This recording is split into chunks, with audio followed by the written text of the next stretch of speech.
മുണ്ടക്കയിൽ നിന്നെത്തിയ ആദ്യ phone call മുതൽ രാപ്പകൽ ഇല്ലാതെ ദുരന്തമേഖലയിലെ സാന്നിധ്യമാണ് സംസ്ഥാന അഗ്നിരക്ഷാസേന.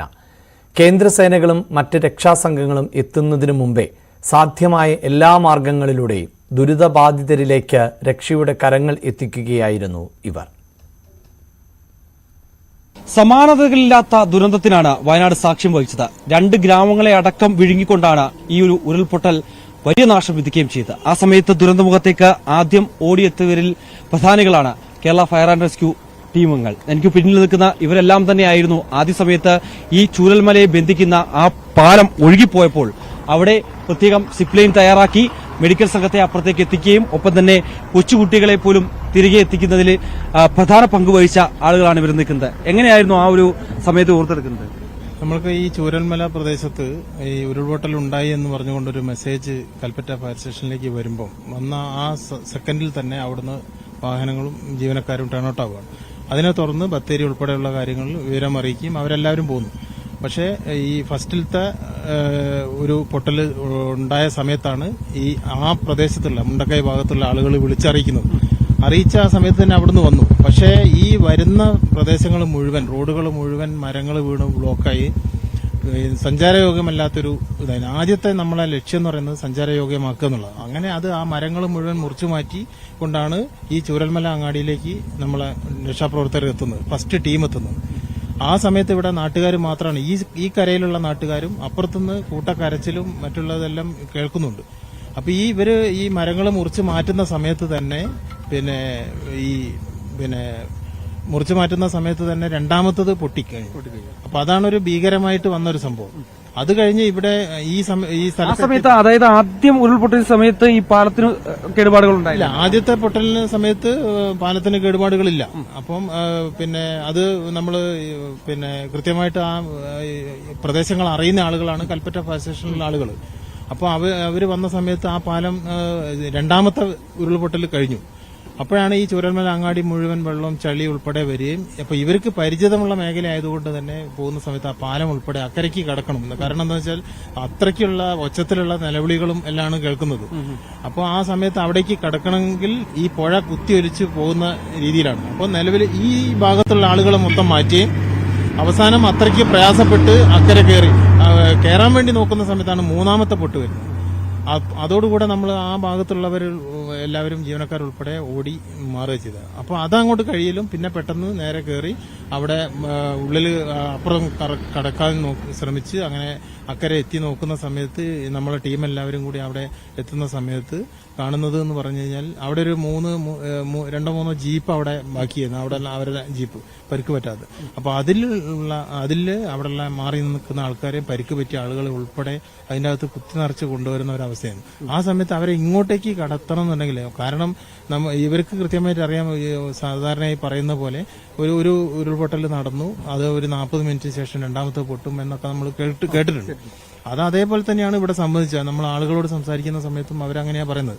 അവര് ഉരുൾപൊട്ടൽ സമയത്ത് ആദ്യത്തെ പൊട്ടിയ സമയത്ത് ആ മുണ്ടക്കൈ ഭാഗത്തുള്ളവരെല്ലാവരും പേടിച്ചുകൊണ്ട് ഓടി ഉയരത്ത് മാറി നിന്നു എന്ന് പറയുന്നത്. അപ്പോൾ രണ്ടാമത്തെ പൊട്ടിയപ്പോൾ അതുൾപ്പെടെ പോയതാണ് കൂടുതലായിട്ട് ഇതിനകത്ത് ജീവൻ നഷ്ടപ്പെടാനുള്ള സാഹചര്യം ഉണ്ടായത്.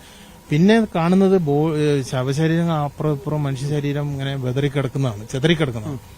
അപ്പോൾ അതെടുക്കണോ അല്ലെങ്കിൽ നമ്മുടെ ആളുകളെ രക്ഷപ്പെടുത്തണോ എന്നുള്ള ശരിക്കും ആ ഒരു മാനസികാവസ്ഥയിൽ നിന്ന് അന്ന് ഫസ്റ്റിൽ പോയ ആളുകൾ മാറിയിട്ടില്ല എപ്പോഴും. കാരണം ആകെ ഒരു അന്താളിച്ച അവസ്ഥ. പ്രത്യേകിച്ച് ഞങ്ങൾ ഫയർ റെസ്ക്യൂ ഡിപ്പാർട്ട്മെന്റിലെ ജീവനക്കാരാണ്. ഞങ്ങളിത് ഇത്തരം ഇതിനെക്കാട്ടും ഭീകരാവസ്ഥയിലൊക്കെ നമ്മൾ കാണുന്നതാണ്. പല ആക്സിഡന്റിലും പലതിലും പെട്ടു. പക്ഷെ ഇതേപോലെ ഒരു രംഗം നമുക്ക് ആദ്യമായിട്ടാണ്. പിന്നെ ഒന്നാമത്തെ അപ്പം പുതുതായിട്ട് സർവീസ് കയറിയ ആളുകളുണ്ട്. അപ്പം അതിനെ തുടർന്ന് മറ്റുള്ള നിലയങ്ങളിലും കോഴിക്കോട് ജില്ലയിൽ നിന്നും കണ്ണൂർ ജില്ലയിൽ നിന്നും എല്ലാവരും ആ സമയത്ത് ആളുകളൊക്കെ എത്തി.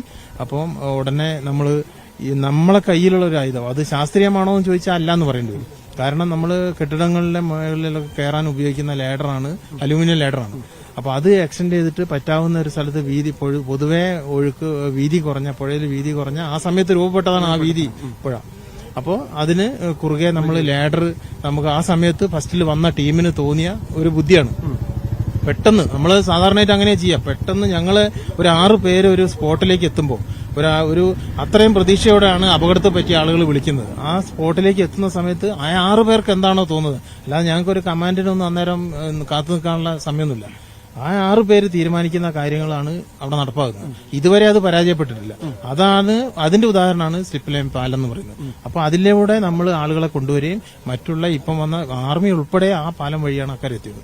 പിന്നെ അതിനുശേഷമാണ് ബെയിലി പാലം എല്ലാം വരുന്നത്. പക്ഷേ ഈ ഒരു ഭീകരാവസ്ഥ, ആളുകൾക്ക് പരിക്ക് പറ്റിയും ആളുകൾ ഇപ്പോൾ ഒരു ചളിയിൽ പൂണ്ട് കിടക്കുന്ന ഒരാളെ ബത്തേരി സ്റ്റേഷനിലെ fire and rescue officer Nibin Das രക്ഷപ്പെടുത്തി. നിബിൻ ദാസും ടീമും.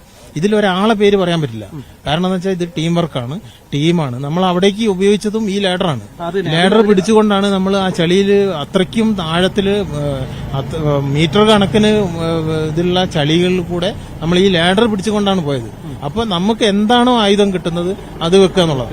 അപ്പൊ അത് ഉപയോഗിച്ചിട്ടാണ് ചെയ്യുന്നത്. പക്ഷേ മുൻകാലങ്ങളിൽ നിന്ന് വ്യത്യസ്തമായിട്ട് നമ്മൾക്ക് പല ടീമുകളായിട്ട് ഇതിന്റെ അകത്ത് ഫോം ചെയ്തിട്ടുണ്ട്. അതെല്ലാം ഫയർഫോഴ്സ് ആണ്. ഇത്തരത്തിലൊരു ദുരന്തം ഉണ്ടായപ്പോൾ നിങ്ങളുടെ സേവനം എല്ലാവർക്കും അഭിനന്ദനം അറിയിക്കുന്ന ഒരു കാര്യം തന്നെയാണ്. അതെല്ലാവരും മറക്കില്ല. ഒരിക്കലും പബ്ലിസിറ്റിക്ക് വേണ്ടി ഇങ്ങനെ പറയില്ലെന്ന് എല്ലാവർക്കും അറിയാം, ജനങ്ങൾക്കറിയാം. എന്തായാലും നമുക്ക് ആ ഒരു സിപ്പ് ലൈനിന്റെ അതിലേക്ക് തന്നെ വരാം.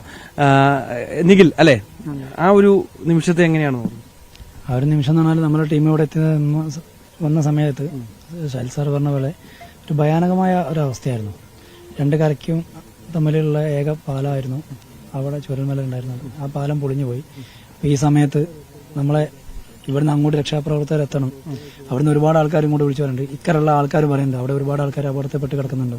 അപ്പോൾ ആ സമയത്താണ് നമ്മളെ റോപ്പ് റെസ്ക്യൂ ടീം ഇവിടുന്ന് അങ്ങോട്ട് റോപ്പ് ആങ്കർ ചെയ്തിട്ട് ഇവിടുന്ന് അങ്ങോട്ട് രക്ഷാപ്രവർത്തകരെയും അതേപോലെ തന്നെ രക്ഷാപ്രവർത്തനത്തിനുള്ള ഉപകരണങ്ങളും അതേപോലെ തന്നെ അവിടെയുള്ള ആൾക്കാർ ആ ഒരു സമയത്ത് പറഞ്ഞാൽ അവർ ഫുഡ് പോലും കഴിക്കാണ്ട്, ഒരു ഉച്ചവരെയുള്ള സമയം വരെ ഫുഡ് പോലും കഴിക്കാണ്ട്, ചെറിയ കുട്ടികൾ മുതൽ പ്രായമായ ആൾക്കാർ വരെ ഫുഡ് കഴിക്കാണ്ട് നിൽക്കുകയാണ്. അപ്പോൾ ഈ സമയത്ത് ഫുഡും അങ്ങനെയുള്ള, പിന്നെ അതേപോലെ തന്നെ ഡോക്ടേഴ്സിന്, നേഴ്സിന്, അവരുടെ എമർജൻസി ആയിട്ടുള്ള വേണ്ടുള്ള ഫസ്റ്റ് എയ്ഡുകൾ എല്ലാം നമ്മളെ റോപ്പ് റെസ്ക്യൂ വഴിയാണ് നമ്മൾ അവിടേക്ക് എത്തിച്ചത്. അപ്പം നമുക്കിവിടെ ആ ഒരു സമയത്ത് ഇവിടെ എത്തിച്ചേർന്ന് കണ്ണൂർ, കോഴിക്കോട്, വയനാട് ഈ ജില്ലയിലുള്ള എല്ലാ, അതേപോലെ തന്നെ കേരളത്തിൽ നിന്നുള്ള പല ജില്ലയിൽ നിന്നുള്ള റോപ്പ് റെസ്ക്യൂ ടീം ഇവിടെ പെട്ടെന്ന് തന്നെ എത്തി. അപ്പോൾ ഈ ടീമാണ് നമ്മൾ റോപ്പ് റെസ്ക്യൂ വഴി നമ്മൾ ഈ ആക്സസ് ചെയ്തുകൊണ്ടിരുന്നത്. അപ്പോൾ അങ്ങനെയാണ് ഞാൻ അക്കരയ്ക്ക് എത്തുന്നത്. ഇവിടുന്ന് അങ്ങോട്ടൊരു രക്ഷാപ്രവർത്തനത്തിനുള്ള ഉപകരണം, അവിടെ മുണ്ടക്കയിൽ ആൾക്കാർ കുടുങ്ങി കിടക്കുന്നുണ്ട്. അപ്പോൾ കട്ട് ചെയ്യാൻ വേണ്ടിയിട്ടുള്ള നമ്മളെ ഒരു ഹൈഡ്രോളിക് എന്ന് പറഞ്ഞ ഉപകരണമുണ്ട്. ഈ ഉപകരണമായിട്ടാണ് ഞാൻ അക്കരയ്ക്ക് പോയത്. ഉപകരണമായിട്ട് അക്കരയ്ക്ക് പോയ സമയത്ത് പിന്നെ നമ്മുടെ ടീം അവിടെ ഈ ഇതിനു വേണ്ടി കാത്തിരിക്കുകയാണ്. അപ്പോൾ ഈ ഉപകരണം അവരെ കയ്യിൽ കൊടുത്ത സമയത്ത് അവർ നേരെ എടുത്തിട്ട് മുണ്ടക്കൈ ഭാഗത്തേക്ക് പോയി. അപ്പോൾ പിന്നെ അവിടെയുള്ള നമ്മളെ ടീമിനെ കൂടെ സഹായിച്ചുകൊണ്ടിരിക്കുകയാണ്. അപ്പോഴാണ് അതിന് മുന്നേ തന്നെ നമ്മളെ ടീമായിട്ട് ഇവർ ഈ ഡോക്ടർ ബന്ധപ്പെട്ടിട്ടുണ്ടായിരുന്നു. ഈ കുട്ടീനെ അക്കരയ്ക്ക് എത്തിക്കേണ്ട ഒരു വിഷയമുണ്ട്. കാരണം വെച്ചാൽ ആ ഒരു സമയത്ത് നിങ്ങളെ ഇവിടെ വന്ന എല്ലാവർക്കും മനസ്സിലാവും. കാരണം വെച്ചാൽ അവിടെ അത്രയും കോടയായിട്ടും പിന്നെ അതേപോലെ ഫുഡ് പോലും കഴിക്കാത്ത ഒരവസ്ഥയാണ് ആൾക്കാർ. അപ്പോൾ ഈ ചെറിയ കുട്ടീനെ ഡോക്ടർ പ്രയോറിറ്റി പ്രകാരം മാത്രമാണ് നമ്മൾ ആൾക്കാരെ ഷിഫ്റ്റ് ചെയ്തുകൊണ്ടിരുന്നത്. അപ്പം പരിക്ക് പറ്റിയ ആൾക്കാർക്ക് ഫസ്റ്റ് പ്രയോറിറ്റി കൊടുത്തുകൊണ്ട് ആ സമയത്താണ് ഈ ഡോക്ടർ നമ്മളോട് പറഞ്ഞത് ഇങ്ങനെ ഒരു ചെറിയ കുട്ടീൻ്റെ വിഷയമുണ്ട്, കുട്ടീനെ എത്രയും പെട്ടെന്ന് തന്നെ അക്കരയ്ക്ക് എത്തിക്കേണ്ടതാണ്, കുട്ടീൻ്റെ ഉമ്മേനെയും പെട്ടെന്ന് തന്നെ അക്കരയ്ക്ക് എത്തിക്കേണ്ടതാണെന്ന് പറഞ്ഞു. അപ്പോൾ നമ്മുടെ ടീമായിട്ട് നമ്മളെല്ലാവരും കൂടി ആലോചിച്ചു. ഈ അത്രയും സുരക്ഷിതമായിട്ട് എത്തിക്കേണ്ട ഒരു കാര്യമാണല്ലോ, അത്രയും ശ്രദ്ധ കൊടുക്കേണ്ട ഒരു കാര്യമാണ്. കാരണം വെച്ചാൽ അത്രയും ഒരു 3 മാസം മാത്രം പ്രായമുള്ള ഒരു ചെറിയ കുട്ടീനെ അക്കരയ്ക്ക് എത്തിക്കുക എന്ന് പറഞ്ഞാൽ ഒരു പാളിച്ച പോലും ഉണ്ടാവരുത്. അപ്പോൾ ആ ടീമിൽ നമ്മളെ ആ റോപ്പ് റെസ്ക്യൂ ടീമിൽ അല്ലെങ്കിൽ നമ്മളെ ഈ സ്റ്റേഷനുകളിൽ നിന്ന് വന്ന ടീമിൽ അവിടെ ഉണ്ടായിരുന്ന ആ ടീമിൽ ഞങ്ങൾക്ക് അത്രയും വിശ്വാസമായിരുന്നു. അപ്പോൾ ആ ഒരു വിശ്വാസത്തിന്റെ പേരിലാണ് നമ്മളത് ഏറ്റെടുത്തത്. അതേപോലെ തന്നെ നമ്മളെ കുട്ടീനെ അക്കരയ്ക്ക് എത്തിക്കാൻ നോക്കിയത്. ആദ്യം തന്നെ നമ്മളെ പ്ലാൻ എന്ന് പറഞ്ഞാൽ ഈ കുട്ടീൻ്റെ ഉമ്മേനെ അപ്പുറത്തെത്തിക്കാനായിരുന്നു. അപ്പോൾ കുട്ടീൻ്റെ ഉമ്മേനെ അപ്പുറത്തേക്ക് എത്തിക്കുന്നതിന്റെ ഭാഗമായിട്ട് ഉമ്മേനെ നമ്മൾ റോപ്പിൽ ആങ്കർ ചെയ്ത് അവരെ, അപ്പം ഉമ്മേനോട് നമ്മൾ ചോദിച്ചിട്ടോ ഉമ്മ എന്തെങ്കിലും പേടിയോ അങ്ങനെ എന്തെങ്കിലും ഉണ്ടോ എന്ന് ചോദിച്ചു. അപ്പം പറഞ്ഞില്ല, പേടിയൊന്നുമില്ല. അപ്പോൾ വെച്ചാൽ 2 മാസം പ്രായമായ ഒരു കുട്ടീനെ അല്ലെങ്കിൽ 3 മാസം പ്രായമായ ഒരു കുട്ടീനെ നമ്മളെ കയ്യിൽ ഒരു ഉമ്മ ഏൽപ്പിച്ചിട്ട് പോകുമ്പോൾ പറഞ്ഞാൽ ആ ഉമ്മയ്ക്ക് നമ്മളെ അത്രയും വിശ്വാസമാണ്. നമ്മൾ ചോദിച്ച സമയത്ത് ഉമ്മ പറഞ്ഞ കാര്യം അതാണ്, നിങ്ങൾ ഫയർഫോഴ്സുകാരെ ഞങ്ങൾക്ക് അത്രയും വിശ്വാസമാണെന്നാണ് പറഞ്ഞത്. അപ്പം നമുക്കും അതൊരു പ്രചോദനമായി. അപ്പോൾ ഈ സമയത്ത് നമ്മുടെ ടീം ആദ്യം തന്നെ ഉമ്മേനെ സുരക്ഷിതമായിട്ട് അക്കരെ എത്തിക്കുകയും പിന്നെ രണ്ടാമതായിട്ട് നമ്മളുള്ള ടാസ്ക് എന്ന് പറഞ്ഞാൽ ഈ കുട്ടീനെ എത്തിക്കുകയാണ്. അങ്ങനെ ഞാനൊരു നിമിത്തമായി എന്ന് മാത്രമേ ഉള്ളൂ, ഞാനല്ലെങ്കിൽ വേറെ ആരും നമ്മുടെ ടീമുള്ള ആരെങ്കിലും ചെയ്യുന്നുള്ളത് നമുക്ക് ഉറപ്പാണ്. അപ്പോൾ അങ്ങനെ രണ്ടാമത് ഈ കുട്ടീനെ നമ്മൾ സുരക്ഷിതമായിട്ട് ഡോക്ടർ കുട്ടിയെ കണ്ടില്ല. അപ്പോൾ കുട്ടീനെ നമ്മൾ എടുത്തു റോപ്പിൽ ഞങ്ങൾ അക്കരയ്ക്ക് എത്തിക്കാനും. അപ്പോൾ ആ ഒരു സമയത്ത് നമുക്ക് വൈകാരികമായിട്ടുള്ള ഒരു മനുഷ്യനുണ്ടാവുന്ന പല വികാരങ്ങളും ഉണ്ടായിപ്പോയി. കാരണം വെച്ചാൽ നമ്മൾ ആ കുട്ടീനെ ചേർത്ത് പിടിച്ചുപോയി. കുട്ടി ഒരിക്കൽ യാതൊരു കാരണവശാലും താഴ്ത്ത് വീഴരുത് എന്നുള്ള നമുക്കൊരു ഇതുണ്ടല്ലോ. അപ്പം 100% ഈ സംവിധാനത്തിന് സേഫാണെന്ന് നമുക്കറിയാം. എന്നാലും മനുഷ്യൻ എന്നുള്ള ഒരു ഇതുണ്ടായതുകൊണ്ട് വൈകാരികമായിട്ട് നമ്മൾ ആ കുട്ടീനെ മുറുക്കി ചേർത്ത് പിടിച്ചുപോയി. അപ്പം നമ്മൾ അക്കരെ എത്തിയ ശേഷം ആണ് നമ്മൾ സത്യം പറഞ്ഞാൽ ഒരു ശ്വാസം എനിക്ക് വീണത്. ഈ സമയത്ത് നേരെ നമ്മുടെ ടീമിന്റെ കയ്യിൽ തന്നെ ഈ കുട്ടീനെ കൊടുക്കുകയും ഇവര് നേരെ നഴ്സിനെ ഏൽപ്പിക്കുകയാണ് ചെയ്തത്. അത് ആ ടീമിലുള്ള ഒരു വിശ്വാസമാണ് ഇവിടെ വന്നതുള്ളത്. അവരെല്ലാവരും നല്ല ഭംഗിയായിട്ട് വർക്ക് ചെയ്തിട്ടുണ്ടായിരുന്നു. തീർച്ചയായും അങ്ങനെ തന്നെയാണ്. എന്തായാലും നമുക്ക് ഇനി ഒരു ചോദ്യം കൂടിയുണ്ട്. അതായത് ഇനി അങ്ങോട്ടുള്ള ദിവസങ്ങൾ, ഇപ്പോൾ 8 ദിവസം പൂർത്തിയാവുകയാണ്. ഇനി അങ്ങോട്ടുള്ള ദിവസങ്ങൾ ഏത് തരത്തിലായിരിക്കും നിങ്ങൾ ഈ ഒരു ആക്ഷൻ പ്ലാൻ തയ്യാറാക്കുന്നത്? കാരണം ഇനി എങ്ങനെയാണ് ഈ ഒരു തെരച്ചിൽ നടത്താൻ പോകുന്നത്? അത് ഇനി അങ്ങോട്ടുള്ളത് പറഞ്ഞാൽ അത് വകുപ്പ് ആലോചിക്കുന്നുണ്ട്. അപ്പൊ ഞാൻ ഇന്ന് സാറുമായിട്ട് സംസാരിച്ചപ്പം അവര് അത് ആലോചനയിലാണ്. അപ്പൊ അത് അവര് തരുന്ന നിർദ്ദേശം അനുസരിച്ചിട്ടാണല്ലോ നമ്മൾ പ്രവർത്തിക്കുന്നത്. അപ്പൊ അത് വെച്ചിട്ട് അവര് അതിന്റെ പ്ലാനിങ് തയ്യാറാക്കുന്നുണ്ട്. അതായത് ഇപ്പം നിലവിലുള്ള സ്ഥലങ്ങളിലൊക്കെ ഉള്ള പ്രദേശങ്ങളിൽ പോയി പരിശോധന നടത്തുന്നുണ്ട്. കാരണം അവിടെയൊക്കെ മണ്ണും ചെളിയും ഒപ്പം തന്നെ വലിയ പാറക്കല്ലുകളും ഒക്കെ നിറഞ്ഞു നിൽക്കുക. അപ്പൊ ഈ ഏകദേശം എനിക്ക് തോന്നുന്നു 20 മുതൽ 40 അടിയോളം മണ്ണ് നിറഞ്ഞു നിൽക്കുന്ന ഒരു സാഹചര്യമുണ്ട്. അപ്പൊ ഇവ പൂർണ്ണമായും നീക്കം ചെയ്ത് പരിശോധിക്കാൻ സാധിക്കില്ലല്ലോ. അപ്പോൾ എങ്ങനെയാണ് അതിന്റെ ഒരു അല്ല, അത് നമുക്കുള്ള നിർദ്ദേശം ഏത് രീതിയിലാണ് എന്നുള്ളത് നമുക്കൊരു ബ്രീഫിംഗ് തരാറുണ്ട്. അപ്പൊ അത് വകുപ്പ് ഡയറക്ടർ ജനറൽ അവர்களுം ഡയറക്ടർ നൌഷാദ് സാർ ഉൾപ്പെടെയുള്ള ആളുകൾ ഇവിടെ വന്നിരുന്നു. അപ്പൊ അതനുസരിച്ച് ഇവിടെ നിർദ്ദേശം കൊടുത്തിട്ടുണ്ട്. അപ്പൊ അതനുസരിച്ച് ഇവിടെ ചാർജ് വഹിക്കുന്ന ഉദ്യോഗസ്ഥർ അബ്ദുൾ റഷീദ് സാറ്, രജി സാറാണ്. അപ്പൊ അവരത് തയ്യാറാക്കി ഇന്നിപ്പോ അന്വേഷിച്ചപ്പോൾ അതിന്റെ രീതിയിൽ എല്ലാ ദിവസവും വൈകുന്നേരം അത് എല്ലാ ഓഫീസർമാരെയും മീറ്റിംഗ് നടത്തും ഞങ്ങളുടെ വകുപ്പിൽ തന്നെ. ആ മീറ്റിംഗ് നടത്തിയതിലുള്ള തീരുമാനം രാവിലെ നമ്മളോട് ബ്രീഫിംഗിൽ പറയും. ഇന്നെന്ന രീതിയിലാണ് ഇന്നത്തെ വർക്ക്. അപ്പൊ അതുകൊണ്ട് ആ ഒരു രീതിയിൽ സിസ്റ്റമാറ്റിക് ആയിട്ടാണ് കാര്യങ്ങൾ പോകുന്നത്. അപ്പൊ ഇത് എന്ന് നിർത്തും എന്നുള്ളതൊക്കെ സർക്കാരുമായിട്ട് ബന്ധപ്പെട്ടുള്ള കാര്യങ്ങളാണ്.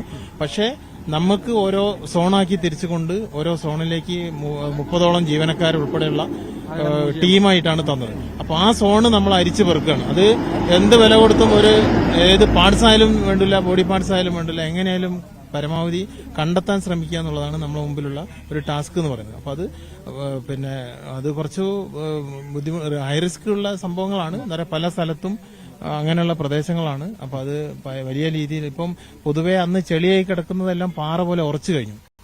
അപ്പൊ അതെല്ലാം ആ ഒരു രീതിയിലേക്ക് മെയിനായിട്ട് മെഷീനറി വെച്ചുകൊണ്ടുള്ള കാര്യങ്ങൾ മാത്രമേ സാധ്യമാവുള്ളൂ.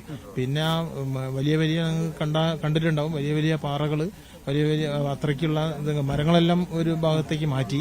പക്ഷെ ഇതിനകത്തുള്ള അവസ്ഥ എന്തൊക്കെയാണെന്നുള്ളത് അറിയില്ല. അത് നമ്മൾ ഓരോ സോൺ തിരിച്ചുകൊണ്ട് പരിശോധന നടക്കുന്നത്. എന്തായാലും പരമാവധി നമുക്ക് പറ്റുന്ന രീതിയിൽ ഒരാളെ പോലും മണ്ണിനടിയിൽ ഇടാതെ അത് ഞങ്ങൾ സാധാരണയായിട്ടും ചെയ്തത് അങ്ങനെ തന്നെയാണ്. പുത്തുമലയായാലും ആ രീതിയിലേക്ക്. അപ്പം സർക്കാർ നിർദ്ദേശം എങ്ങനെയാണോ വരുന്നത് അത് വകുപ്പുമായിട്ട് ബന്ധപ്പെട്ടതാണ്. അപ്പൊ അത് വകുപ്പ് അറിയിക്കുന്നതനുസരിച്ച് നമ്മൾ പോകും. നമ്മളോട് ഓരോ ദിവസം തിരുവനന്തപുരത്ത് ഇപ്പോൾ ഇന്ന് ഒരു ടീം വരുന്നു. അപ്പം നിലവിൽ ഇവിടെയുള്ള ടീം തിരിച്ചു പോകും. അതേപോലെ കോട്ടയം, പാലക്കാട്, പിന്നെ അതേപോലെ തൃശ്ശൂർ, കോഴിക്കോട്, പിന്നെ കാസർഗോഡ് എല്ലാവരും ഒരു ടീം 3 ദിവസമാണ് ഇവിടെ ഡ്യൂട്ടി എടുക്കുന്നത്. അപ്പൊ ആ 3 ദിവസം കഴിയുമ്പോഴത്തേക്ക് അവര് വന്നതിന് ശേഷം മാത്രമാണ് ഇവര് മാറുന്നത്. അപ്പൊ എല്ലാ ദിവസവും 7 മണിക്ക് പിന്നെ ഒരു 600 ആളിലും മേലെ ഉള്ള ജീവനക്കാര് ഇവിടെ ഡ്യൂട്ടി ചെയ്യുന്നുണ്ട് തുടക്കം മുതൽ ഇപ്പോഴും വരെ. അപ്പൊ അത് തുറന്നുകൊണ്ട് പോവാണ്. അതിനെ കുറയ്ക്കാനുള്ളൊരു തീരുമാനമൊന്നും നിലവിൽ ഇതുവരെ നമുക്ക് അറിയിച്ചിട്ടില്ല. അത് അറിയിക്കുന്ന മുറയ്ക്ക് ആയിരിക്കും. അത് വകുപ്പ് പറയുന്നതനുസരിച്ച് അതിന്റെ കാര്യങ്ങൾ ഗ്രാജുവലായിട്ട് അങ്ങ് നടക്കും. തീർച്ചയായും. എന്തായാലും അവർ പറയുന്ന പോലെ തന്നെ ഒരാളെ പോലും, അതായത് മണ്ണിനടിയിൽ ഒരാളെ പോലും അവശേഷിക്കാതെ പുറത്തെടുക്കുന്നതിന് വേണ്ടിയുള്ള നടപടികളിലേക്കാണ് കടക്കുന്നത്. അത്തരത്തിൽ ഊർജിതമായ ശ്രമങ്ങൾ നടത്തുന്നുണ്ട്. കൃത്യമായി തന്നെ ഈ ഫയർ ആൻഡ് റെസ്ക്യൂവിന്റെ ഇടപെടലുണ്ടായിട്ടുണ്ട്. ആദ്യം മുതൽ തന്നെ, ദുരന്തമുണ്ടായപ്പോൾ മുതൽ തന്നെ ഇപ്പോൾ ഇതുവരെ ഉള്ള സമയത്ത് കൃത്യമായ ഇടപെടലുണ്ട്. മറ്റ് ഭാഗത്തു നിന്ന് എല്ലാ യൂണിറ്റുകളിൽ നിന്നുമുള്ള അംഗങ്ങളെത്തി ഈ രക്ഷാപ്രവർത്തനത്തിനും ഒപ്പം തന്നെ ഈ തെരച്ചിലുമായി ഒക്കെ തന്നെ നേതൃത്വം നൽകുകയും ചെയ്യുന്നുണ്ട്. Cameraman KP ധനേഷിനൊപ്പം MG Mithun, news 18 Wayanad.